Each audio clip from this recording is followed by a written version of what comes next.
Did you grow up then in a sort of beautiful place? You said, I know that you had an orchard. Yeah, I grew up Tell in me a pretty, about your house. Yeah, pretty rural place. So population of my town was about 5,000, so quite small. And if you think of a place that is mostly dairy farming, and then on the outer skirts of the town, we had a few acres where my grandfather had bought an orchard, and then he'd planted nashi trees, nashi pears, which was a bit of a new endeavour. There weren't a lot of nashis being grown in New Zealand for good reason. They're super fragile, really difficult to keep away from the birds. But my parents bought the orchard from my grandfather, and they still continue to export apples for a while. And so I learned how to prune trees and grade apples, even though it wasn't my dad's full-time job. He was a policeman.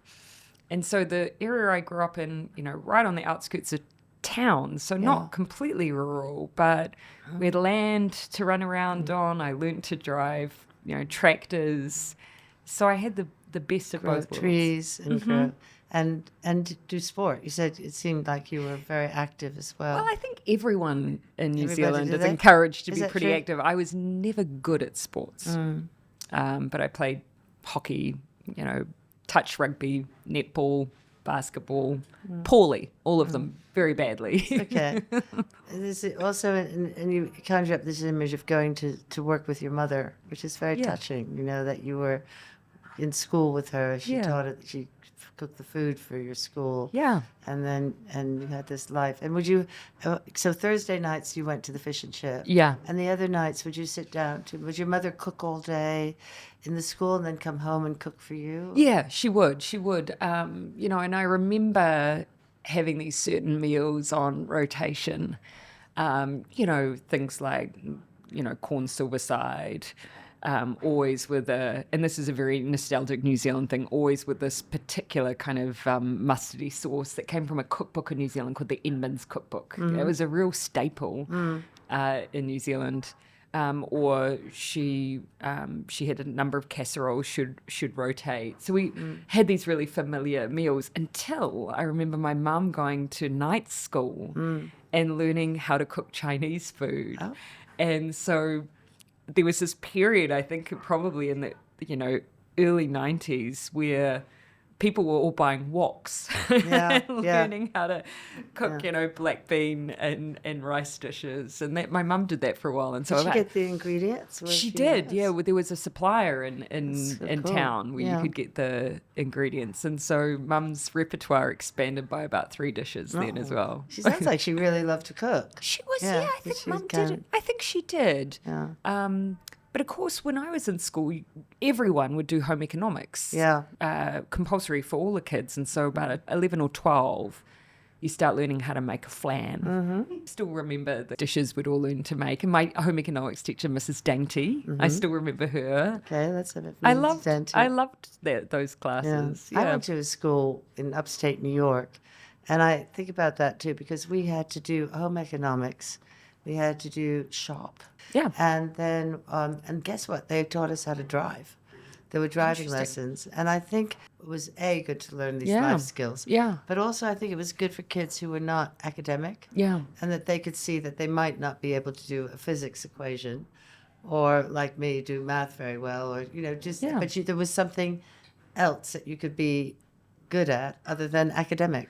And, great that every kid, you doing opting in to sewing, you were all learning how to sew. And so to this day, I will repair my own. Yeah. I will re-sew holes in my socks if they're a favorite pair, or sew things back together because I learned when I was 12 years old how to. I never like to judge anyone who can't cook, but it is a skill, and also economically, if you can't afford to eat out, if you don't want to eat out, that you can actually make something to feed yourself is. Well, Clark always teases me that if there's not much in the cupboard, that I will turn 2 leftover vegetables and 1 packet of grains into some kind of meal. Yeah. And I know he does it to tease me because I'm often adverse to takeout. Yeah, I am too. Because if there's even 2 vegetables, I will try and do something with it. Yeah.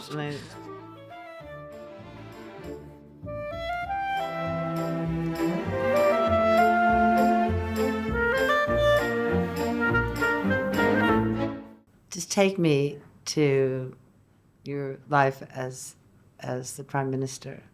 That is a big deal. Well, it was relatively unexpected. I was the deputy leader in 2017 when New Zealand had an election, and my boss decided that he was unlikely to win, and so 7 weeks out from the election. Who was your boss? Andrew Little was his name. Was he Labour? He was. He was an ex-trade union lawyer and president of one of our bigger trade unions. A great guy, but was struggling in the polls. So he came to work one day and then just quit and nominated me to be the leader. And so I suddenly found myself campaigning unexpectedly to be Prime Minister. How much time was there between being made leader and having to run for election? About roughly 7 weeks. Oh, so soon. Yeah. It's very short. That's very short. It's very short. Yeah. I mean, we already had the billboards up with his name on them. So, have you met Kamala? I have a couple of times. Yeah, not sort of since she had the same experience. Same experience. Mm-hmm. So there are parallels being thrust into the situation. Yes, it was. It was a real situation. And then, of course, New Zealand has a MMP system, so it means that you don't always know who's going to be able to form government. So we then, after the election, went into negotiations for a couple of weeks. During those negotiations was when I found out I was pregnant. And then 3-ish days later, the small party who was making a decision over who they would form a government with chose us. And I became Prime Minister. Yeah. Governed for 5 years until... Yeah, no, we know that. And I do have to say, I said in my introduction how you were heroic. You are heroic. And the world was watching you. And you... Thankfully, I didn't know that at the time, which is quite helpful, I think. Did you know that? No, not really. I remember snippets during COVID. I remember the UK media covering our COVID response. And, at times thinking... everyone's just doing the best they can. Yeah. I remember thinking, how could things that are meant to be based on science, how do they become political? I feel the same way about climate change, these issues where actually we have an evidence base around the problem that exists, and sure, there might be different interpretations around what the best thing is to do, but so often now politics creeps into things where I just don't think it belongs. And nothing's ever universal, but in New Zealand, some of those values of actually we're an island nation where we expect people to do their bit to look after one another. That mentality really shone through. How did you eat? Well, my father very proudly, I remember him arriving and announcing very proudly to everyone, "Don't worry, I have bought the bread maker." Isn't it amazing how bread was bread became such a thing, huge thing? Fascinating. I remember, of course, we had, just like everyone else, we had worries about flour and yeast shortages. Yeah. And I remember walking home after we'd made an announcement and just saying to everyone, "Look, supermarket's going to stay open. You don't need to hoard. And it's going to be okay." I was walking home from Parliament towards Premier House, and as I was walking over the overbridge, there was this couple, and they flipped open the boot of their car and pulled out a big 5 kg bag of flour, and they turned and they saw me and immediately said, "Look, it was the only thing, there was the only size we could get," they were full of apologies. I was like, "It's fine. It's fine." But it almost felt illicit, to have a large quantity. Flour. But so we had the bread maker. Yeah. And of course my mum bought everything out of her store cupboard. And then we would just do what others did. And we just cooked at home. Yeah. One of the great concerns of COVID, many concerns, was poverty. Yeah. The effect of which was awakening for many people, that children who didn't go to school didn't have lunch. Yeah. How many families depended on the school lunch? Yeah. Very often it was their only meal of the day. Yes. Did you approach that? We were mindful of that. I remember when we were planning for having to be in lockdown, thinking about what about our rough sleeping community? How do we house them? What about those who experience family violence, because the stress of these circumstances will exacerbate it? And for some children, their relief from family violence is school. And what about, of course, those on low incomes?